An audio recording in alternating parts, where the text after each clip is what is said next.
Reka mbasuhuze mbifuriza amahoro y'Imana abakunzi bacu, inshuti zacu z'akadasohoka umunsi ku wundi duhorana, namwe mwese mukunda gusura urubuga rwacu cyangwa se mukabana natwe mu biganiro, n'ubundi kuri mikoro nk'uko bisanzwe ni The Master. Mbasuhuje rero mbifuriza amahoro y'Imana n'imigisha y'Imana.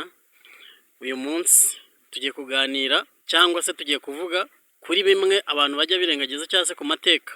Ku bantu bashyashya twababwira ko ubundi icano yacu uburyo dukora mu buryo tugenda tureba, dutabaza, duhuruza, tuganira, twigishanya, ariko by'umwihariko uyu munsi dufite topic idasanzwe iri extra cyane n'ibyo twajyaga tuganiraho.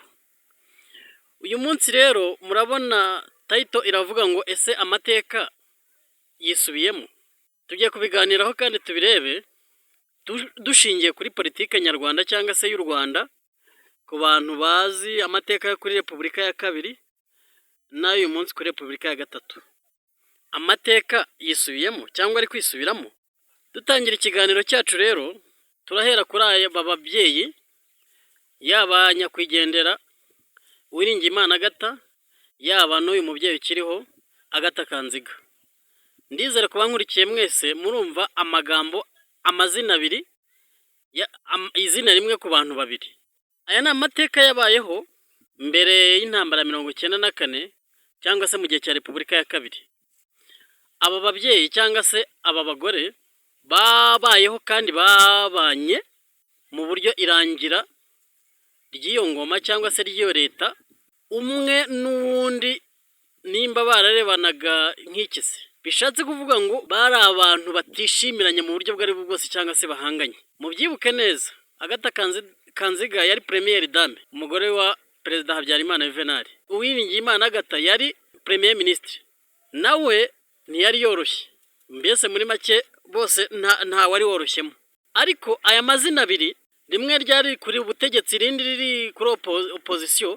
Uyu munsi nubwo Uwiringiyimana Agatha yavuye mu mubiri, ariko aramutse azutse agahura na Agatha Kanziga, dushingiye ku mateka yabo ntawasohoza undi, kuko barabawopoza mu buryo bukomeye kandi bufatika. Kuko mubyibuke neza ko yari umwe mu bashaka ko ubutegetsi bwa Habyarimana buvaho, yari umwe mu babunenga, yari umwe mu batabwishimiye. Ari nayo mpamvu n'uyu munsi wa none ari kubarirwa mu ntwari z'u Rwanda, uyu munsi zibukwa buri mwaka. Noneho rero iby'aba badamu niho nahereye, cyangwa se aba babyeyi, aba ba nyakubahwa. Iri zina ryabo ryabaye izina bari bahuriyeho, ariko nanone riba izina ry'amateka mu gihe cyabo. Nubwo umwe yitabye Imana undi akaba akiriho, ariko hagati yabo ndakeka ko ari izina rifite byinshi byariranze muri icyo gihe cyabo, cyangwa se kuri iyo ngoma ya Habyarimana Juvenal. Noneho rero uyu munsi niyo mpamvu nababwiye ngo ese amateka yisubiyemo. Amateka bihagaze bite uyu munsi? Mbanje kubaha urugero ruto rw'izina ry'ababyeyi babiri cyangwa se abadamu babiri cyangwa abagore babiri, ryiswe abantu babiri kandi bahanganye, kandi binarangirana n'uyu munsi. Umwe ibyo abitse mu mutwe n'undi ibyo yapfuye abitse mu mutwe, niyo hari bakongera guhura, sinzi keretse ari Imana yonyine cyangwa se bihindutse, kuko ibya politike ni ibyabo nyine, ubwo bwari ubuzima bwabo. Ariko noneho uyu munsi uti ugendeye kuki cyangwa se ubivuze ukurikije iki? Nuvuga ngo hari igihe amateka yisubiramo, kandi uyu munsi aricyo ngiye gusobanura cyangwa se gusesengura ku bantu tubana umunsi ku wundi kuri Nta Mikino TV. Nimba uri mushyashya ihangane dukandire kuri subscribe, uduhe na like cyangwa se dislike nk'uko bishaka. Hari igihe ushobora kuvuga uti gisimba ikunze content yawe ukaduha dislike, ariko ujya no hepfo watwandikira udushimira cyangwa se utunenga, nabyo ntacyo muri comment, byose turabyemera. Ariko ku muntu tubanye ntabwo ukwiye kuza gusa ngo ugende udasize ikimenyetso cy'uko wahageze. Mugira amahoro rero, reka nkomeze iyi nkuru. Ese amateka yisubiyemo cyangwa agiye yisubiyemo? Uyu munsi manje kubabwira ibya Agatha Kanziga n'Uwiringiyimana Agatha. Aba babyeyi amateka yabaranze nuko babayeho. Mwibuke neza ku bantu bakurikiye cyangwa se bari bakuru muri icyo gihe, aba babyeyi bari ababyeyi buri umwe utoroshye okay, nubwo Agatha Kanziga atavugaga nka Premier Dame cyangwa se uyu munsi mu mvuga ya First Lady, ariko nawe amateka mugaragaza cyangwa se ibyagiye bimuvugaho nuko ari umugore utoroshye, kuko nawe yafataga ibyemezo mu gihe cye cyangwa se akagira uko akora, agahangana na mugenzi we rero cyangwa se n'undi mugore utoroshye, uyu Premier Ministre Agatha Uwiringiyimana. Rero uyu munsi aba bagore nk'uko babayeho mu gihe cyabo buri umwe yita intwari cyangwa se yita umuhatari, bakora ibikorwa bitandukanye, nubwo Agatha Kanziga atagaragara muri politike cyane, ariko iwe mu rugo cyangwa se hafi aho ngaho nk'umugore wa perezida, mu bafata ibyemezo cyangwa se mu bari bafite ijambo cyangwa se babasha no gutegeka icyo bashaka, nawe yari arimo. Ubwo rero uyu munsi ayo akaba ari amateka yabo y'aba badamu bari bahuriye ku izina Agatha cyangwa se Agathe. Noneho uyu munsi mbanje kubabwira ku byaranze cyangwa se ku byabaye kuri Repubulika ya kabiri. Uyu munsi kuri Repubulika ya gatatu noneho hari irindi zina cyangwa se nk'uko mubibona kuri ku ifoto, hari noneho irindi zina naryo rimeze nk'irisubiyemo ayo mateka cyangwa se ryasubiyemo ayo mateka. Iri zina Ingabire. Izina Ingabire ubundi ni izina urebye ry'irikirisitu, nubwo baryitira Inyarwanda, ariko Ingabire ni ijambo, ni izina riri Katolike. Mu kirokore bo bavuga ko ari impano, ariko muri Gatolika bakavuga ko ari Ingabire. Ubwo rero izina Ingabire n'ubundi ni irikirisitu. Okay, ni iry'ababyeyi cyangwa se ni irinyarwanda, ariko ugiye gusesengura wasanga ari irikirisitu. Izina Ingabire rero uti gute noneho amateka yisubiyemo uyu munsi? Uti gute? Nibyo ngiye kubamanukira. Uyu munsi izina Ingabire mu Rwanda rihuriweho n'ababyeyi babiri bakuze rwose, kuko bose ndakeka baruzukuruje n'ababyeyi bakuze. Uwo umwe ni Ingabire Umuhoza Victoire, undi ni Ingabire Marie Immaculée. Muti amateka yisubiyemo gute? Munkurikire. Ndahera kuri uyu mukozi wa leta Ingabire Marie Immaculée. Uyu mubyeyi cyangwa se uyu mudame n'umwe muri iki gihugu bazwi neza ko ari abantu nabo barikoroza cyangwa se bafata ibyemezo cyangwa se bahirimbana kandi abimerita, abizwiho pe. Mu gihe byakomeye havutse akavuye mu mihanda, imodoka, ibiki transport, ibiki byose, akajya kuri mikoro ntawe umuhaye ijambo cyangwa se ntawe umuhamagaye, akagenda akamagana cyangwa se akavuga, akagaragaza ibitekerezo by'ibintu bigahinduka. Ikindi cya kabiri, urwego ayobora rwa Transparency International ni urwego narwo bigaragara ko uyu mubyeyi aruyobora arumerita. Ku bantu bamukurikira umunsi ku wundi, ni umubyeyi bigaragara ko afite uko yiyumva, afite uko yitwara, afite uko ateye, kandi mu buryo bwo kwihagararaho. Noneho rero uyu mubyeyi amateka yamuranze nuko nawe afite experience de vie, ubuzima yanyuzemo cyangwa se nuko agerageza kuvuga mu biganiro bye. Ni umubyeyi bigaragara neza ko ari umubyeyi utoroshye namba, yaba kwiyumva, yaba kwihagararaho, yaba guhangana. Ikarite zose zigaragaza ko umuntu yiyumva arazujuje. Uyu mubyeyi ni umwe mu bayobozi mu gihugu cy'u Rwanda uzasanga kuri social medias, byibuze ukaba wakora search ukamubona yakoze ibiganiro byinshi kuruta abandi, ubwe ari kuri mikrofone aganira se, yigisha cyangwa se mo kimwe ari kwamagana cyangwa se ari gutanga inyigisho cyangwa se impuguro cyangwa se ari gufata ibyemezo cyangwa se kwiyama, ibyo byose byamugaragayeho kandi n'uyu munsi bimugaragaraho. Noneho rero uyu mubyeyi Marie Immaculée Ingabire, impamvu nababwiye ngo aya mazina abiri hagati ya Umuhoza Ingabire Victoire na Ingabire Marie Immaculée ngo amateka yisubiyemo, nuko uyu munsi bari ku mpande zitandukanye mu buryo bwo kumva ibintu kimwe mu gihugu cyangwa se mu buryo bwo gushaka umurongo umwe w'ibisubizo mu gihugu. Uzasanga aba babyeyi uko ari babiri, mpereye kuri Marie Immaculée Ingabire nk'uko nari ntangiye mubabwira, uyu mubyeyi uzasanga afatwa nk'intwari ku rwego rw'ubuyobozi cyangwa se rw'ubutegetsi bw'u Rwanda.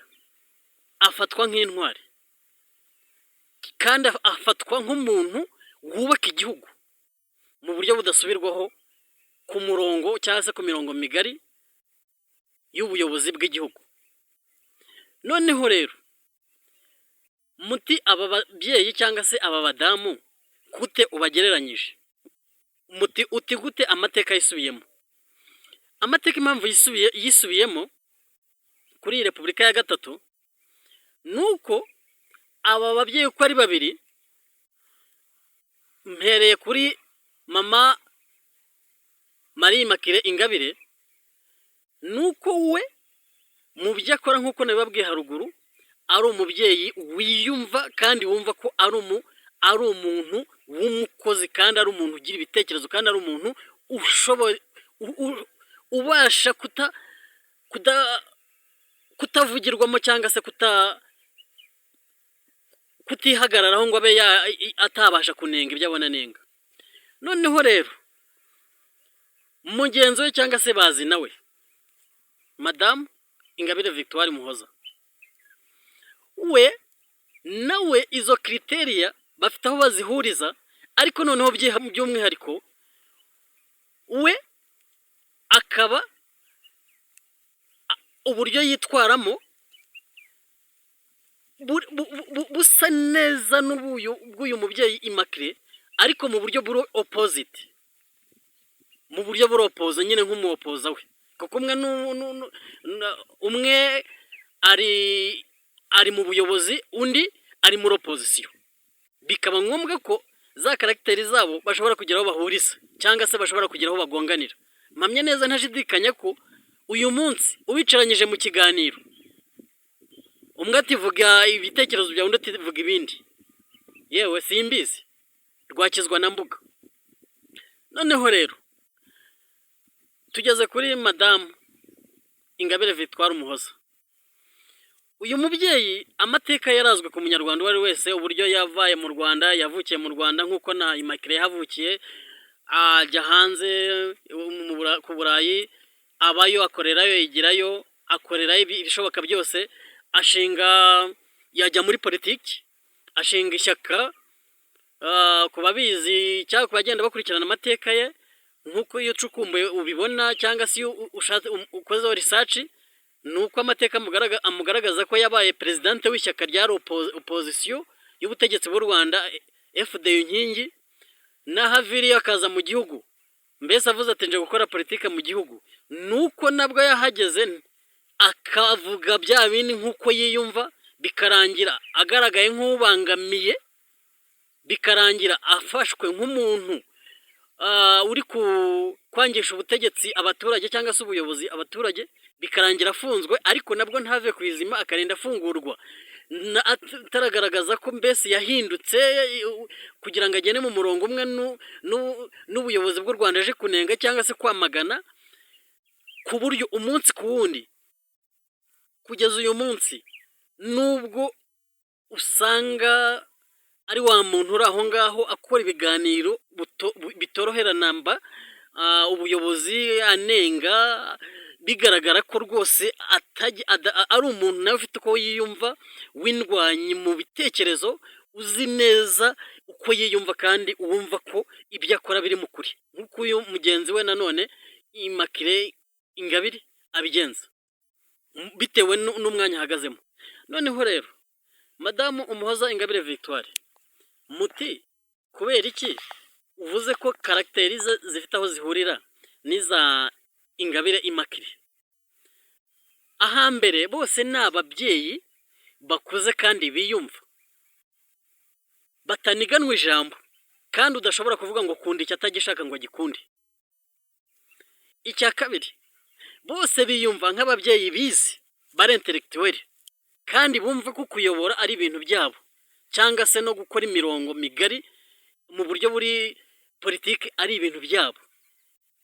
Icya gatatu, aba babyeyi bahurizaho nuko buri umwe Marie Immaculée mu rwego rw'ubuyobozi bw'u Rwanda cyangwa se mu nshingano ze, ni umwe mu babyeyi bakundwa cyangwa se bakunzwe mu ishyaka riri ku butegetsi rya FPR Inkotanyi. Noneho mu gihe madamu Umuhoza Victoire ari umwe mu bantu ufatwa nk'umuntu w'umuwopoza cyangwa se urwanya ubutegetsi cyangwa se utishimira imikorere y'ubutegetsi, nawe udashimwa cyangwa se utemerwa n'ishyaka riri ku butegetsi bitewe n'imyitwarire ye. Noneho kimwe nk'uko nabibabwiraga,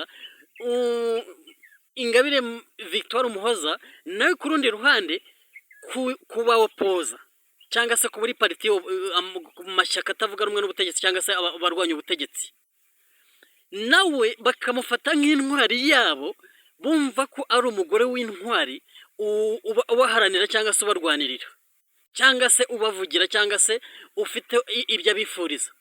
Bikaba ibintu bihuza abo babyeyi uko ari babiri, akaba ari amateka n'ababyeyi ngo yisubiyemo nk'ibyaranze bari ababyeyi bo kuri Repubulika ya kabiri, bikabana n'uyu munsi aribyo biri kuranga aba babyeyi kuri Repubulika ya gatatu.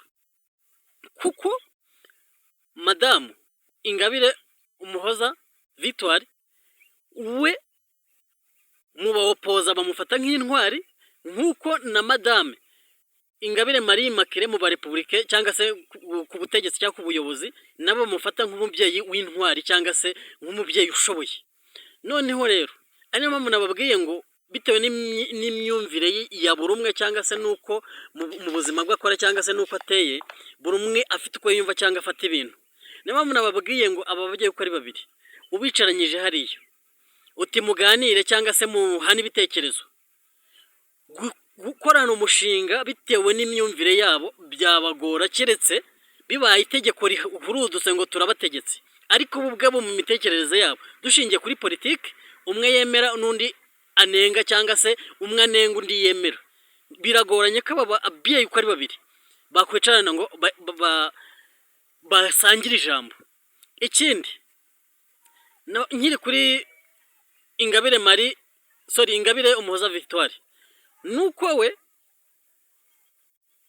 yafungwa atafungwa ubona ko ari umuntu umeze nk'udakurwa ku ijambo mu byo yumva, mu byo yizera, ari nayo mpamvu benshi mu barwanya ubutegetsi cyangwa se amashyaka y'ama opposition amufata nk'umugore w'intwari cyangwa se nk'umuntu wabo w'intwari. So nkaba nababwira ngo aya ni amateka yisubiyemo. Ibi byabaye kuri Repubulika ya kabiri, twongeye kubisanga kuri Repubulika ya gatatu. Amateka pe aba amateka. Izina Ingabire ryasimbuye Agata. Uyu munota bakunzi bacu, nagira ngo mbabwire ngo umunsi kundi n'ubundi tuzajya tuganira, twungurana ibitekerezo, ariko tuzajya tubagezaho ibiganiro byubaka kandi ibiganiro bibafasha, abo tutabariza tubatabarize, abo tuburira tubaburire, n'abo tubwira tubabwire, ariko no mu gihe cyo kuganira tuganire. Kuri mikoro za Nta Mikino yari The Master. Dufashe dukandire subscribe, udukane no kuri like, nunabishobora ujye hepfo muri comment utubwire uko ubyumvishe. Murakoze cyane, Imana ibahe umugisha.